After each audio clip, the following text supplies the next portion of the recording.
will carry you on my shoulders as long as I'm able. Scare the monsters under your bed.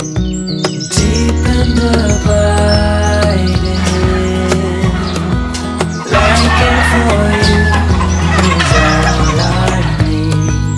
Until my heart gives in, I will do everything I can for.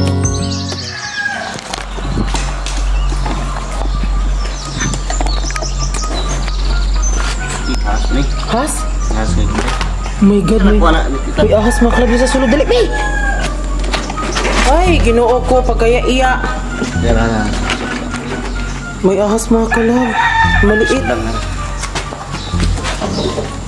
Ayaw, wala. Kailangan naman na. Ayan, may nakita kaming ahas na baby dito sa loob ng bahay. Dahil po yan, malagubat po kasi yung paligid sa amin dito, kaya dapat talaga nalinisin. Kaya tama din kahapon, nanilinis po talaga kahapon yung mga damo-damo para iwas mga insect na pumapasok dito sa bahay. Dahil nakakatakot siya, dahil. Ay mga kalab, kain na tayo. Nagugutom na si Jitil at hindi ako yung baby ko. Yung biwan ko baka ako hindi dito na nagugutom. Hindi kami nagugutom na. Let's go. Ano ang ulam nyo? Siyempre, itlog at may kwitsyaw. Beef na beef, ang beef na beef. Ayan sila, anong ulam mo, Sel? O, diba? Nahihiya talaga si Giselle. Huwag kang mahiya, Sil. Uy. Kailan na! Wait. Baby Francis! Yes, baby! Hi, mga kalab! Ako po pala si Ulysses, ang bayot ni Kiat, pero diliga. Ako rin, Francis, ang guwapo perdiuso. And we are the Fernila. Team, kung bago ka pa lang sa aming channel, Don't forget to subscribe! so ngayon po ay maglalagay na po ng baseboard, hindi po blackboard at hindi. Steamboard. So ngayon ay makikita nyo po nga ang paglalagay po ng baseboard, ulit-ulit po siya. So yung theme po ng bahay namin, meron kami sinasabi doon na social media house, ganon-ganon. Madami din kasi nag-suggest na parang ang pangit daw. So, syempre, dahil medyo expert yung mga ibang nag-suggest na wag ganun, ganyan, kasi parang basta ganun, alam nyo na. So, syempre, sununod namin sila. So, yung bagong theme po ng aming bahay ay mala aesthetic. So, ganun naman talaga, diba? Aesthetic. Parang ini-small nila ang pagiging aesthetic ng isang tao. Pero hindi ko alam kung ano yung aesthetic, mga kalab, no? Nakikita ko lang sa TikTok. Pero ngayon po, ang ano po ng ating bahay, yung kulay po ay medyo may pagka light gray or gray and then white. At talagang I know, make sure namin sa inyo na talagang magaganda ang inyong paningin sa aming mga pintura. At talagang I'm sure nakikintab siya at kikintab din inyong puso para makita nyo po ang aming pintura talaga dito sa Padero na Bordeles Badayo. Yes! Istorya. Nasa istorya. Pero ang oras po ngayon ay alas 7 na po ng umaga. Aantayin lang natin ang magpipintura sa ating pader upang masimulan na ang pagsasagawa ng ating pader. Yes! Yes, yes, yes! Ngayon mga kalab. So, yan. Subukan din mo, oy. So, ayan, ipakita ko po sa inyo kung ano po yung mga na hindi pa natapos dito. No, ha? Nagigigil ako sa inyo. Pumasok na kayo dito. Talagang scripted naman talaga yun, no? So, pasok po. Ay, labas na lang pala. Pasok ulit. So, ayan, tignan nyo po. Dito pala ilalagay yung baseboard, mga kalab. Saan? Ayan. Saan? Dito ilalagay ang Baseboard. baseboard. Ayan. Maglalagay dyan ng baseboard. So, meron pa tayong gagawing anik-anik dito sa ating bahay. At yun nga, gusto namin na ma-surprise kayo sa ganda ng aming bahay. Talagang, syempre, kailangan mo ma-appreciate talaga ang ginawa mo sa sarili mo upang magkaroon ng magandang, alam nyo na, maglalagay kami dito na ano mga kalab, medyo may part na talagang may gray siya, ganon. Dito po ay maglalagay na lang po kami dito na, basta meron kami ilagay dito mga kalab, suggest kayo, di ba sabi nyo, hindi pwede aquarium. So, mag-suggest kayo, di ba? At ito, yung ano namin dito is furniture, mga kalab, di ba? Nakikita nyo may kahoy. So, yung sa atin dito, so, hindi na ano yung social media house natin dahil parang medyo hindi na gustuhan ng iba. So, okay, gagawin natin yan kasi parang Ganun talaga. Pero at least, nakita na natin yung perfect na dito, perfect time or perfect na disenyo po sa ating bahay. Basta tatanggapin ko kung ano yung mga basyo dahil ganoon naman talaga ang pag-social media. Pero hindi ibig sabihin na nag-vlog kami. Gusto na namin makatanggap ng mga bash. Hindi ganoon. Kasi hindi naman namin ginusto na pumasok dito para i-bash. Hindi ganoon. Sa bandang dito, nalagyan na po siya ng mga pintura. So, kagabi po ito. I'm sure hindi kayo nanood, no? Alam ko, no? So, panoorin niyo po mga kalap. So, andito na po si Uncle Hamido mga kalab at kasama niyo po si Auntie Inday. There is a life I lead in this city. So, ayun mga kalab, ito po yung nilagay po na ting-ting color at yung white para magkakulay po siya ng light gray or gray ganun po. So, minex na po siya kagabi. Peace in my heart.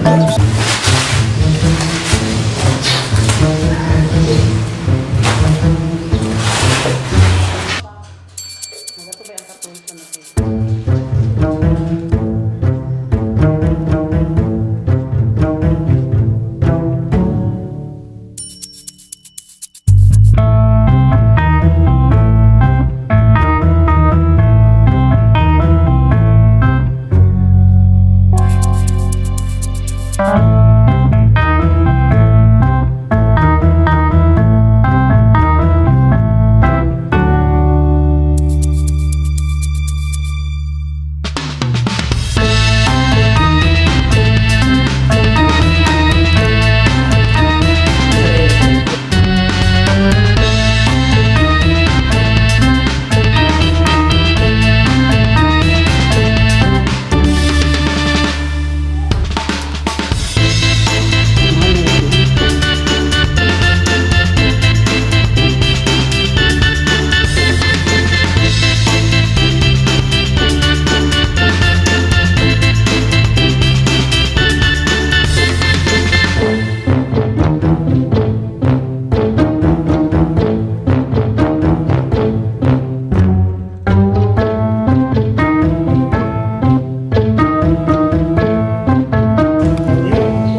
So dahil natapos na po yung sa ating baseboard mga kalab dyan sa baba. So lalagyan din namin dito sa may pintuan, dito, at syempre dito sa may bintana. At talagang hindi din pangit tingnan, di ba? Para hindi siya plain lang lahat. Para may iba din tayong nakikita na parang, uy, ang ganda ng bahay ng Franuli, ganun, di ba? Kasi maganda naman talaga mga kalab white. So dapat meron talagang, ganun naman talaga like sa white and black, white gray, ganun, di ba? So yun yung ating mga kalab para mas mabagay talaga. Kaya ayan, tignan nyo po mga kalab, ganda.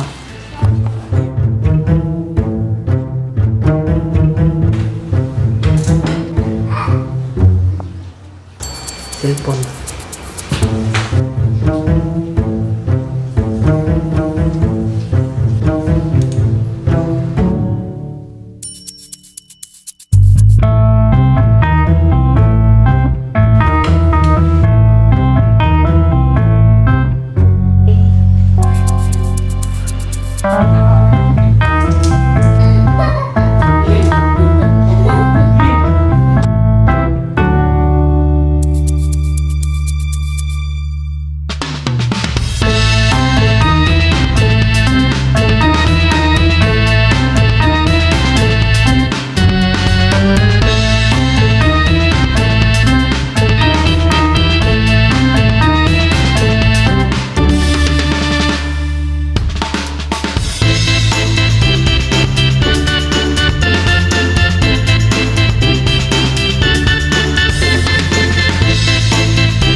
Sa ating bahay, makalab, may design na talaga. Tingnan niyo makalab, sabay bandang dito sa bintana ay linagyan kong pag anong gano'n makalab. Napakaganda talaga makalab.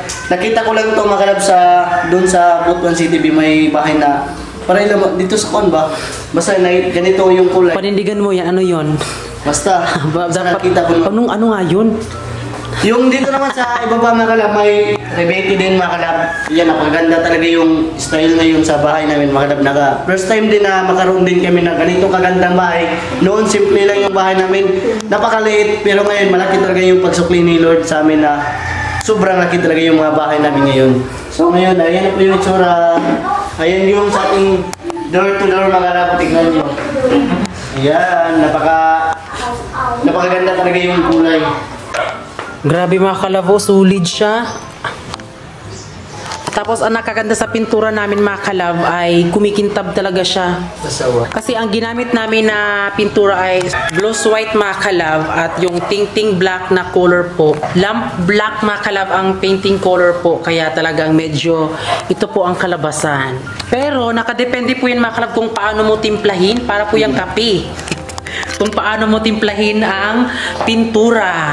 Nagpapasalamat po ako ng totoo makalab kay Uncle Hamito makalab. Ayan po si Uncle Hamito at yung misis niya. Misis niya Uncle Hamito.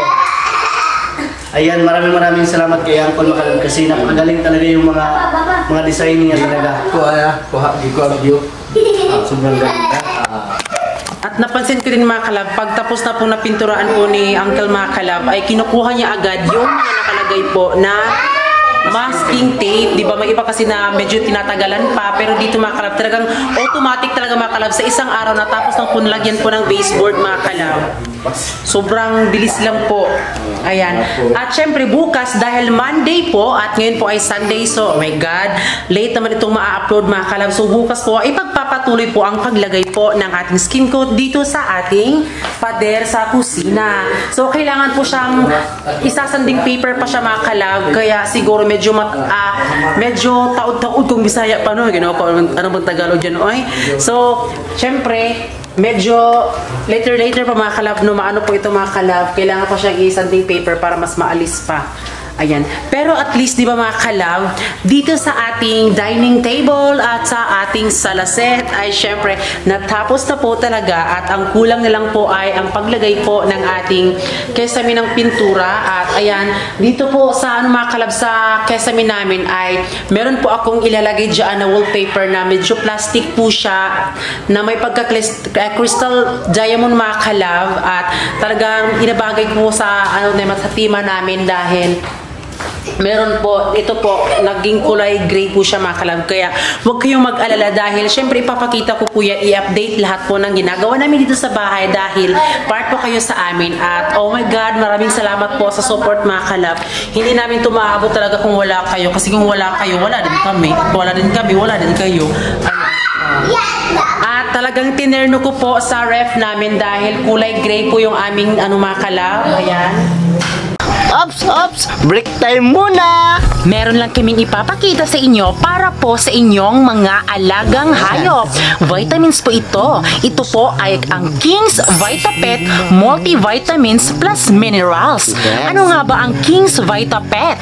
Ang King's VitaPet ay para sa inyong mga alagang aso, pusa, rabbit, parrot, hamster. Pwede rin ito ibigay sa mga alagang mixed breed, dogs at cats, gaya ng mga askal o aspin at pusakal, pusang kalye na iyong inaalagaan. Ang King's VitaPet Multivitamins Plus Minerals ay pinakabagong vitamina na ginawa para maging healthy, iwas stress at di sakitin ang iyong pets. Gawa ito sa human grade vitamins at minerals kaya tiyak masarap at garantisadong epektibo para sa iyong mga pets. Ang King's VitaPet Multivitamins Plus Minerals, Bet na bet! ang King's VitaPet.